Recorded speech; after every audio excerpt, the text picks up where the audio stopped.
안녕하세요. 들으면 들을수록 행복한 부자가 되는 채널 책 속을 누비다. 오늘은 세계 굴지의 기업뿐만 아니라 유명한 스포츠 스타들의 협상 컨설턴트로 활동하고 계시고 또 와튼 스쿨의 협상학 교수로서 일하고 계신 모리 타이리포어의 사람은 무엇으로 움직이는가 함께 나누도록 하겠습니다. 나는 지난 15년간 약 5천여 명의 사람들에게 협상을 가르쳤다. 현재는 와튼스쿨 학생부와 대학원생을 가르치고 있으며 골드만삭스가 지원하는 1만 중소기업 프로그램에서도 기업가들을 가르치고 있다. 어떤 강의에서든 협상 테이블에서 가장 중요한 것은 자기 자신을 제대로 알고 진짜 자신의 모습으로 임하는 것이다 라고 설명하면 대부분 의아한 표정을 짓는다. 몇몇 학생들은 의문을 품고 이렇게 질문하기도 한다. 자신을 제대로 아는 것이 협상과 무슨 관련이 있습니까? 오히려 상대를 제압할 논리적인 전략을 세우는 법이나 대화술을 배워야 하지 않나요? 이건 협상 수업이지 심리치료 수업이 아니지 않나요? 그럼 나는 당연히 우리는 지금 협상 수업을 하고 있지요 라고 대답한다. 내가 협상 수업에서 가장 중점을 두는 것, 그리고 이 책에서 강조하고 싶은 4가지는 다음과 같다. 첫째, 협상에서 가장 중요한 것은 공감이다. 협상의 이론적 정의는 합의 도달의 목표로 하는 대화이다. 이 정의는 협상의 커뮤니케이션, 문제 해결, 리더십, 혹은 회복 탄력성과 같은 여러 가지 소프트 스킬이 필요하다는 의미를 내포한다. 물론 어떤 협상에서는 다양하고 복잡한 계산이 동반된다. 그러나 숫자와 논리에 아무리 뛰어나도 자신의 강점과 약점을 정확히 파악하지 못하거나 상대의 관점을 제대로 이해하는 능력이 떨어지면 또는 대화를 통해 긍정적인 유대감을 형성하지 못하면 협상을 망칠 수 있다. 협상에서는 머리가 아무리 좋아도 감성 지능이 부족하면 별 효용이 없는 것이다. 둘째, 자신의 가치를 제대로 알아야 한다. 나는 학생들에게 협상을 잘하기 위해선 자신의 가치를 제대로 이해하는 것이 중요하다고 누차 강조한다. 언젠가 한 학생이 자신감 없는 사람의 반대는 뭘까요? 라고 물었다. 그러자 다른 학생이 나르시시스트죠 라고 외쳤다. 순간 내 머릿속에서는 왜 그 답이 자신감 있는 사람이 아니라 부정적 뉘앙스가 포함된 나르시시스트일까라는 생각이 스쳤다. 왜 어떤 사람들은 자신감 있는 사람을 자연스럽게 받아들이지 못할까? 자신의 가치에 대한 믿음이 없으면 자신의 힘을 깨달을 수 없다. 자신의 힘을 깨닫지 못하면 자신의 협상 우위를 알 수 없고 따라서 최대 능력치를 발휘하지 못한다. 자신의 가치를 이해하는 것은 협상의 본질이면서 출발점이다. 협상을 통해 우리는 경청의 중요성을 깨닫고 자만심 때문에 큰 손해를 볼 수 있다는 점을 배우기도 한다. 또 협상이라는 렌즈를 통해 과거의 상처를 자각하고 그것과 씨름하면서 자신이 왜 잘못된 신념을 갖게 됐는지 깨닫기 시작한다. 협상은 자신의 도덕적 신념과 가치관을 깊이 들여다보는 렌즈가 돼주고 대화에 필요한 공감 능력을 키울 기회를 제공하기도 한다. 협상이 인간의 감정이 배제된 행위라는 생각은 흔한 오해 중 하나다. 내가 깨달은 바로는 오히려 그 반대다. 그동안 다양한 연령, 성별, 인생 경험을 가진 사람들을 가르쳤던 경험에 따르면 누구에게나 협상은 복잡하고 민감한 문제를 수면 위로 떠오르게 하는 행위다. 협상은 자아를 건드림으로써 스스로 자신을 어떤 사람이라고 생각하는지, 무엇이 자신을 불안하게 하는지 이해할 수 있게 해준다. 바로 그래서 협상을 통해 많은 것을 배울 수 있다. 셋째, 협상은 삶의 모든 순간과 연결돼 있다. 원하는 것을 얻기 위해 짜증을 부리는 아이도 나름의 방식으로 협상을 하는 것이다. 삶의 끝자락에서 의료적 도움을 받을지 말지 고민하는 것도 협상이 이루어진다. 우리는 자녀나 부모님, 친인척, 직원, 이웃, 상사, 의료 서비스 제공자 등 수많은 이들과 협상하며 살고 있다. 심지어 자기 자신과도 늘 협상을 한다. 이렇듯 매 순간 협상을 하며 살다 보니 인생 연륜이 쌓일수록 협상을 더 편안하게 느끼고 잘하게 된다. 더 나아가 협상이 모든 일상과 연결된 지극히 개인적인 행위라는 사실을 깨닫게 된다. 자기 내면의 서로 다른 여러 목소리 사이에서 갈등하는 것도 협상이다. 시간이 늦었는데 잠자리에 들지 않으려는 자녀와 신랑이 하는 것도 협상이다. 바깥에서 더 놀고 싶어하는 반려견을 집으로 들어오게 만드는 것도 협상이다. 회사 측의 채용 제안에 명확한 답변을 주지 않고 장단점을 따져보는 것도 협상이다. 연봉 협상만 협상이 아니다.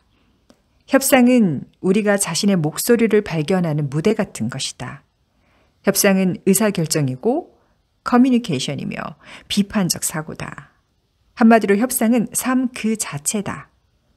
협상을 더 편안하게 느끼고 자신감이 커질수록, 그리고 자신의 가치에 대한 믿음이 클수록 더 만족스러운 삶을 살게 한다. 넷째, 누구나 훌륭한 협상가가 될 수 있다. 나는 자신이 협상에는 젬병이라며 성격이 강한 사람과의 대화하는 것이 두렵다고 말하는 학생들을 자주 만난다. 때로는 자신이 너무 만만해 보여서 협상을 잘할 수 없다고 말하는 학생들도 있다. 그들을 보면 나는 사람들이 협상가에 대해 가진 고정관념을 발견하곤 한다. 대부분의 사람들은 훌륭한 협상가 하면 자신감 넘치고 공격적이고 논리적 말하기에 능한 스타일을 떠올린다. 그래서 공감 능력이 뛰어나고 조용한 성격인 사람은 자신의 본 모습이 협상에서 불리하다고 판단한다. 나는 이 책을 통해 다른 건 몰라도 그 오해만큼은 바로잡고 싶다. 공감 능력이 뛰어난 사람은 훌륭한 협상가가 될 수 있다. 실제로 내가 아는 최고의 협상가 중에는 그런 사람이 많다. 또 내성적인 사람도 훌륭한 협상가가 될 수 있다. 겉으로 보기에 협상 능력이 뛰어난 사람도 실제로는 그렇지 않을 수 있다. 그러니 기억하라. 중요한 것은 자신의 강점을 제대로 알고 이해하고 활용하는 일이다. 당신은 자기 자신에게 어떤 이야기를 하는가? 우리는 자기 자신에게 하는 말들로 인해 스스로 가장 큰 적이 될 수 있다. 특히 협상을 할 때 우리는 자신의 가치를 낮추고 과소평가하는 경우가 너무 많다. 나 자신도 종종 시달렸던 자기의심을 단번에 없앨 마법을 알려주지는 못해도 적어도 각자의 내면에 자기의심이 있다는 걸 자각하고 떨쳐낼 방법을 깨닫도록 도울 수 있을 것이다. 자신도 모르게 자기 의심의 말들을 되뇌이는 사람은 상대방에게 불안하고 자신감이 부족해 보이는 모습으로 비치게 마련이다. 내가 늘 학생들에게 스스로 자신의 가치를 깎아내려서는 안 됩니다. 그러면 남들도 당신의 가치를 깎아내립니다. 라고 말하는 이유도 여기에 있다. 자기 자신을 스스로 평가하는 말은 자신의 이미지를 만들고 존재를 규정하며 타인이나 세상과 협상하는 방식에도 영향을 미친다. 자신의 가치를 올바로 인식하는 것은 매우 현실적이고 실제적인 행위이며 협상하는 방식과도 밀접하게 연관돼 있다. 자기 의심에 휩싸여 있으면 협상을 시작하기도 전에 결과가 정해지는 셈이 된다. 그러나 자신의 가치에 확신이 있으면 그 가치에 의심을 품는 사람들 앞에서 더 당당해질 수 있다. 우리가 자신에게 어떤 말을 하는가는 협상이 만족스러운 결과를 낳을지, 그렇지 않은 결과에 그칠지, 혹은 무대 위의 스타가 될지, 평범한 주부로 남을지를 결정짓는다. 두 베이비시터, 그리고 무보수 노동의 함정. 우리는 어릴 때부터 자신의 가치에 대한 관점을 형성하고 그것을 고수하는 경향이 있다. 두 베이비시터의 이야기를 살펴보자. 제나는 이웃에 사는 13살 소녀 메들린에게 오후 시간에 자신의 두 딸을 돌봐줄 수 있는지 물었다. 메들린은 그러겠다고 했다. 제나는 아기 봐주는 비용으로 시간당 얼마를 주면 되느냐고 물었다. 그러자 메들린은 쭈뼛거리며 모르겠어요. 그냥 아줌마가 적당하다고 생각하시는 만큼 주세요. 라고 대답했다. 제나는 다시 내가 아기 봐줄 때 다른 어른들은 보통 얼마를 주던? 하고 물었다. 메들린은 얼굴을 붉히며 어깨를 으쓱했다. 그냥 알아서 주셨던 것 같아요. 말을 하면서도 자기 발끝만 내려다봤다. 마치 이런 얘기는 어색해요. 돈 얘기 그만 좀 물어보세요. 이쯤에서 끝내자고요. 라고 말하고 싶은 듯 했다. 메들린은 자신의 가치를 남들이 규정하게 내버려 두고 있었다. 아마 겨우 13살인 내가 뭘 알겠어 라고 생각했을지도 모른다. 하지만 아이들을 책임지고 돌볼 수 있을 정도라면 아무것도 모르는 바보는 분명히 아니다. 이번에는 제나의 다른 베이비시터 던을 보자. 던은 일주일 동안 매일 오후에 제나의 아이들을 봐줬다. 던은 일을 시작할 때 자기 또래 아이들이 대개 얼마를 받는지 얘기하고 또 근처 병원에서 아이를 돌보는 법을 배운 적이 있다고 덧붙이면서 제나에게 비용을 알려줬다. 일주일 후 제나에게 돈을 받은 던은 잠깐만요, $5가 모자라요 라고 말했다. 딸을 데리러 와서 그 자리에 함께했던 던의 어머니는 당황하면서 제나에게 사과했다. 하지만 제나는 어린 소녀의 야부진 태도에 오히려 흐뭇해하면서 던의 어머니에게 괜찮다고 말했다. 그러곤 던에게 부족한 금액을 마저 챙겨주면서 팁까지 후하게 얹어줬다. 이 소녀들이 20대가 되면 인턴에 지원하고 신입사원이 되고 나중에는 간부나 임원 자리에 오를지도 모른다. 사회생활에서 자기 가치에 대한 이해는 매우 중요하고 성장하고 발전하면서 그 가치를 조정하는 일 역시 마찬가지다. 지금 본인이 받아야 마땅하다고 믿는 대접에 대해 근거 없이 높은 기대를 품어야 한다는 얘기가 아니다. 던에게 베이비시터 아르바이트로 시간당 $20를 받을 자격이 저절로 생기지 않는 것처럼 경력도 없는 20대 젊은이에게 관리자 직급이 저절로 생기는 것도 아니다. 그 자리에 합당한 능력을 갖춰야 한다. 하지만 무엇보다 먼저 자신의 가치를 제대로 알아야 한다. 던에게 자신이 요구하는 비용의 타당성을 뒷받침할 만한 정보가 있었다는 점은 아주 중요하다. 비슷한 또래의 베이비시터들이 얼마를 받고 있는지 알고 있었고 교육을 받았다는 점을 내세울 줄도 알았다. 겨우 13살이지만 자신의 가치를 분명히 이해한 것이다. 자신의 노동력을 무료로 제공하는 사람들을 떠올려보자. 그들은 흔히 이렇게 말한다. 돈은 안 받아도 됩니다. 시간이 많이 걸리는 일도 아닌걸요. 제가 좋아서 한 일이었어요. 당연히 우리는 마땅히 선한 의도로 타인을 도울 줄도 알아야 한다. 하지만 나는 노동력을 제공했다면 설령 적더라도 반드시 보상을 얻어야 한다고 믿는다. 보상이 없다면 적어도 뚜렷한 계획을 갖고 노동력을 기부해야 한다. 당신은 가치 있는 사람이므로 당신 시간 역시 소중하다.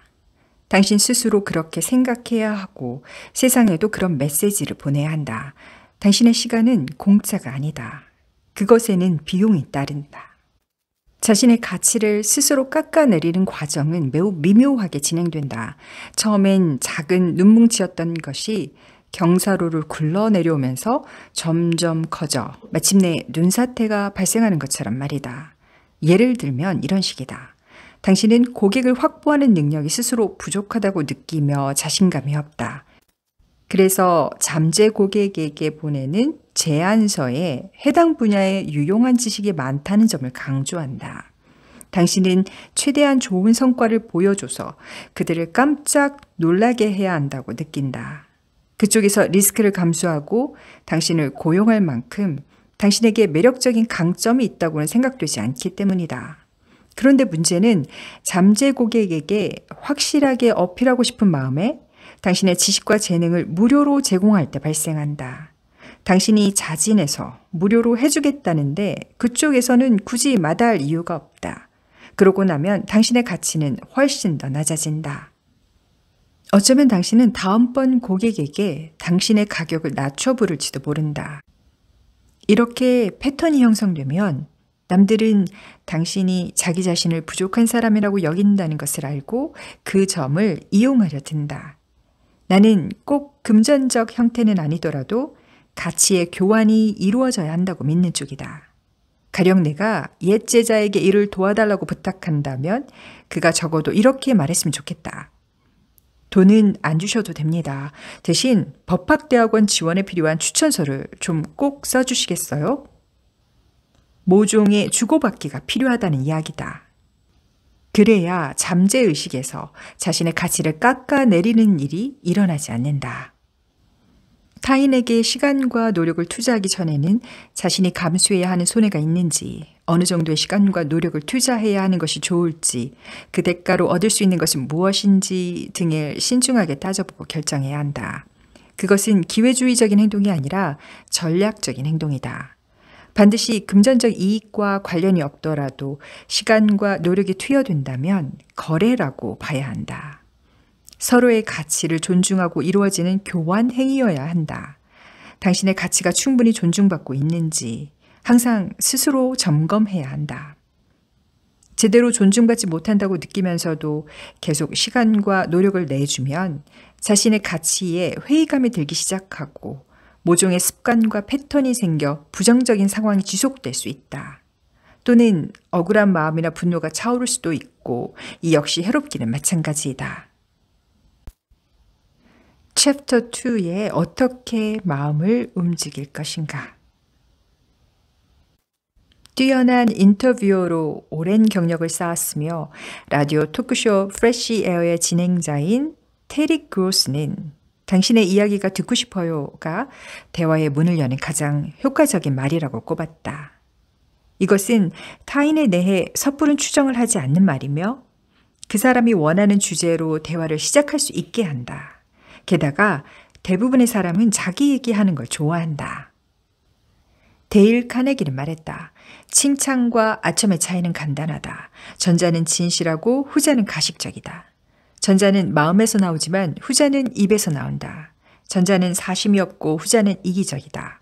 전자는 일반적으로 높이 평가받을 행동이지만 후자는 비난받는 행동이다. 억지로 외향적인 사람이 되지 않아도 괜찮다. 내성적인 사람이 갑자기 낯선 사람들 가운데서 주목받으려고 애쓰는 건 역시 솔직하지 못한 행동이다. 대신 자신이 어떤 때 타인에 대한 진심 어린 호기심을 갖게 되는지 그 지점을 찾아보자.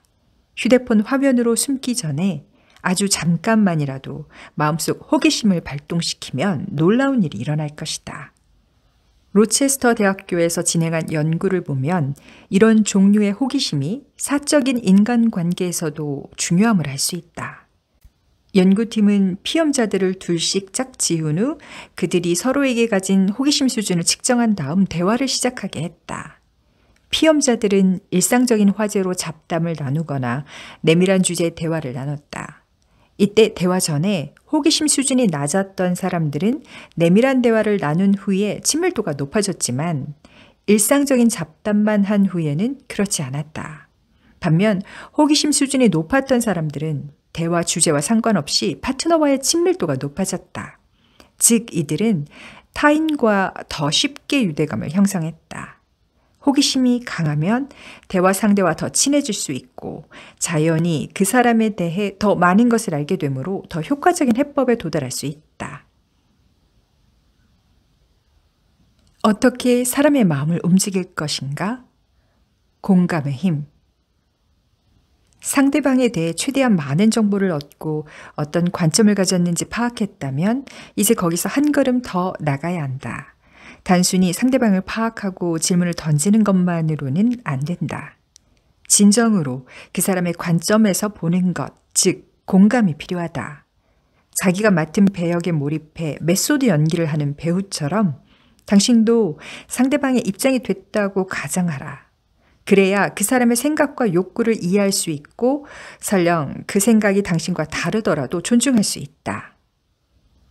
넬슨 만델라는 공감할 줄 아는 협상가의 대표적인 본보기였다. 그는 수감 생활을 하는 동안 교도관들을 더 잘 이해하기 위해 그들이 사용하는 언어인 아프리칸스어를 배웠다. 석방 후 대통령에 선출됐을 때는 전임 대통령이자 아프리카너인 프레데리크를 부통령으로 지목했다. 그리고 만델라는 라디오 방송에서 자신을 조롱하며 비아냥거린 한 적대적인 아프리카너에게 이렇게 말했다. 나는 당신을 남아공의 소중한 국민이라고 생각합니다.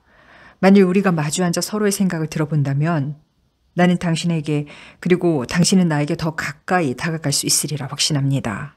우리 같이 대화를 나눠봅시다. 만델라는 공감의 거인이었고 그의 공감 능력은 외교에서 결정적인 힘을 발휘했다. 공감 능력은 훌륭한 협상가에게 있으면 좋은 것이 아니라 반드시 갖춰야 하는 자질이다. 공감은 상대방을 대화 상대로서 더 잘 이해할 수 있도록 해주는 전략적 방법이다. 상대방을 제대로 이해하지도 못하고 어떻게 타협안에 도달하겠는가? 공감은 갈등을 완화하고 긴장을 풀어주며 자칫 과열될 수 있는 대화의 온도를 낮춰준다. 유명한 인질협상 전문가 잭 캠브리아도 공감을 필수적인 협상 도구로 꼽는다. 전직 뉴욕 경찰인 그는 수많은 협상을 교육해온 이 분야의 대부라고도 할 수 있다. 그는 월스트리트 저널 인터뷰에서 인질 협상가가 되려는 사람의 조건에 대해 이렇게 말했다. 살면서 한 번쯤은 사랑이라는 감정을 경험해 본 사람이어야 합니다. 사랑의 상처가 어떤 것인지도 성공과 실패를 겪는다는 게 어떤 것인지도 알아야 합니다. 인질범은 무언가를 요구한다. 하지만 그 요구를 해결하는 것보다는 협상가가 그에게 공감을 보이는 것이 더 중요하다. 인질범의 감정 상태를 헤아리고 그것을 토대로 공감대를 만들어야 한다. 인질범이 말로 표현하는 요구와 달리 그의 욕구는 내면 깊은 곳의 감정과 연결돼 있다. FBI에서 협상 팀장으로 일한 게리 노스너도 이렇게 말했다. 나는 인질범을 면담하면서 어떤 말 때문에 마음을 바꿨느냐고 물어보곤 했습니다. 그러면 하나같이 당신이 무슨 말을 했는지는 중요하지 않습니다. 당신이 그걸 말하는 태도가 나를 움직였습니다. 라고 말했죠. 가식 없이 마음에서 우러나온 태도로 진실하게 말하는 것이야말로 가장 강력한 영향력을 발휘하는 겁니다. 그의 말에 따르면 FBI 직원들은 협상 상대에게 긍정적인 영향력을 미칠 방법을 궁리하면서 로버트 치알디니의 연구와 저작, 특히 설득의 심리학을 참고로 한다고 했다. 그들은 설득을 가능하게 하는 영향력을 갖기 위해서는 상대의 신뢰를 얻고 그가 중요하게 여기는 것에 진심 어린 관심을 보이면서 관계를 구축하는 것이 핵심임을 알게 됐다고 한다. 어떻게 마음을 움직일 것인가? 지금 여기에 집중하는 힘. 나는 명상가도 요가 수행자도 아니다. 그러나 나는 현존, 즉 지금 여기에 존재하는 것이 매일의 삶에서 만족을 경험하고 인간관계를 개선하고 협상에서 성공하기 위한 최고의 방법임을 굳게 믿는다. 지금 여기에 존재하는 법을 알지 못하면 열린 마음을 가질 수도 상대에게 공감할 수도 없다. 이 세 가지는 떼래야 뗄 수 없는 관계다. 지금 여기에 존재해야만 상대방의 감정과 반응, 주변 환경을 제대로 읽어낼 수 있다. 지금 여기에 존재해야만 필터를 통해 거르지 않고 모든 정보를 있는 그대로 받아들일 수 있다. 협상에서는 모든 것을 읽어내는 기술이 핵심이며 바로 현존이 그것을 가능하게 해준다. 더욱이 지금 여기에 집중하지 않으면 감성지능도 작동하지 않기 때문에 타인의 마음 상태를 제대로 이해할 수 없다. 협상에서 감성지능이 슈퍼파워라면 지금 여기를 떠나 있는 마음은 크립토나이트다. 때때로 가장 중요한 정보는 말로 표현되지 않는다. 미소, 찌푸린 이맛살, 불편한 듯 자세를 고치는 모습, 노라고 말하면서 고개를 끄덕이는 행동 등등 상대와 마주하고 있는 지금 여기에 온전히 집중해야 큰 그림의 맥락에서 이런 미묘한 신호들을 포착할 수 있다. 지금 여기에 집중하지 않으면 당신 자신이 긴장하거나 불안해하거나 마음속에 화가 일어나는 건 역시 알아차리기 힘들다. 협상을 망칠 수도 있는 발언을 해서 후회하지 않도록 잠깐 쉬면서 마음을 진정시킬 필요가 있다는 사실을 깨닫기도 어렵다. 대화 중에 당신의 몸이 보내는 신호도 자각하지 못할 수 있다. 예컨대 초조하게 펜으로 책상을 톡톡 두드린다든지 목소리가 날카로워졌다든지 얼굴이 붉어졌다든지 하는 것들 말이다. 어떻게 마음을 움직일 것인가?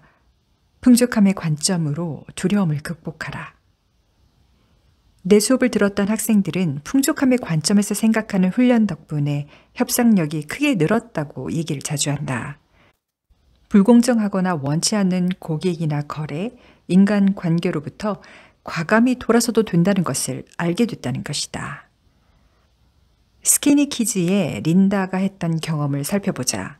그녀가 스키니티즈 창업 후 비교적 일찍 성공할 수 있었던 데는 홈쇼핑 채널 QVC에서의 매출이 큰 역할을 했다.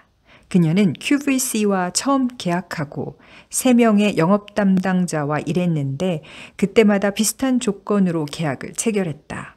그러던 어느 날 스테판이라는 새로운 영업 담당자가 그녀에게 바뀐 계약 조건을 제시했다. 스테파니는 회사에서 높은 성과를 올려 인정받고 싶은 욕심이 큰 여성이었다. 그녀는 스키니티즈가 지나치게 높은 리스크를 감수해야 하는 수수료 구조와 반품률 관련 조항을 린다에게 제시했다. 그 조건대로 진행하면 스키니티즈가 손실을 입을 가능성이 매우 컸다. 린다는 스테파니와 협의점을 찾아보려 노력했다. 자신의 난감한 상황을 충분히 설명하는 동시에 스테파니의 전임자들과는 협력적으로 조율해서 양측 모두 만족하는 계약을 맺었다고 설명했다. 하지만 스테파니는 완강한 태도로 더 이상 협상을 하지 않으려고 했다. 린다는 결단을 내려야 했다. 매출의 큰 부분을 차지하는 이 거대 홈쇼핑 업체와 뻔히 리스크가 예상되는 계약을 할 것인가, 아니면 다른 판로를 뚫을 것인가. 린다는 스테파니에게 말했다. 계속 그쪽과 일하고 싶지만 어쩔 수 없이 각자의 길을 가야겠군요. 당신의 고객들도 아쉬워할 겁니다. 린다는 그렇게 QVC와 계약을 포기했다. 저로선 승부수를 던진 셈이었습니다. 그런 용단을 내렸다는 게 저 자신도 믿기지 않았습니다. 주요 매출처가 없어졌으니 속이 탔죠. 하지만 그 일을 계기로 많은 걸 배웠습니다. 일을 진행할 때 여러 방식을 동시에 채택하죠. 예전 같으면 어떻게든 거래부터 성사시켜야 한다고 생각했을 겁니다. 하지만 지금 제 기준을 중시합니다. 불공정한 계약 앞에서 돌아설 줄 압니다. 그 이후에 QVC에서 다시 연락 와서는 원하는 조건으로 재계약을 맺었습니다. 이런 종류의 협상은 우리 내면에서도 진행될 수 있다. 애나의 마음속에서 벌어진 협상을 들여다보자. 마케팅 팀에서 일하는 애나는 퇴사를 고민하고 있었다. 3년간 연봉이 전혀 오르지 않았고 상사 말에 따르면 당분간 연봉 인상은 불가능하다고 했다. 그녀는 프리랜서로 할까도 생각했지만 이런저런 이유로 섣불리 용기가 나지 않았다. 프리랜서로 일하면 고정된 월급도 없고 고객을 찾기도 쉽지 않으며 건강보험료도 혼자 감당해야 하니까 말이다. 이런 두려움들 때문에 연봉 협상을 강하게 요구할 수도, 회사를 떠날 수도 없을 것 같았다. 하지만 풍족함의 관점으로 바라보려고 마음먹자 회사를 그만둬도 괜찮다는 자신감이 생겼다. 차분히 생각해보니 주변 지인 중에 그녀에게 일감을 맡길 만한 사람이 꽤 있었다. 그리고 혼자 일할 경우 시간당 소득이 회사에서 일할 때보다 더 높으므로 고객이 그리 많지 않아도 괜찮을 것 같았다. 자신 있게 프리랜서를 시작해도 괜찮은 또 다른 이유가 있었다. 그녀는 다른 동료들보다 업무 역량이 뛰어나 프리랜서로 일하더라도 확실한 차별점을 가질 수 있었다. 고객층을 다양화해서 비용을 더 높게 받을 수도 있고 회사에서는 취급하지 않는 프로젝트를 맡는 것도 방법이었다. 결국 애나는 회사에 사표를 제출했다. 물론 프리랜서로 전향한 후에 어려움은 있었지만 그녀가 찾을 수 있는 일감은 충분했다. 나를 아는 이들 중에 내 성격이 낙관적이라고 말할 사람은 아마 없을 것이다. 하지만 나는 풍족함의 관점에서 가능성을 믿으면 반드시 얻는 것이 있다고 생각한다. 이런 접근법은 타인과 협상할 때도 유효하지만 우리가 인생을 대하는 자세로 삼아도 좋을 만한 것이다.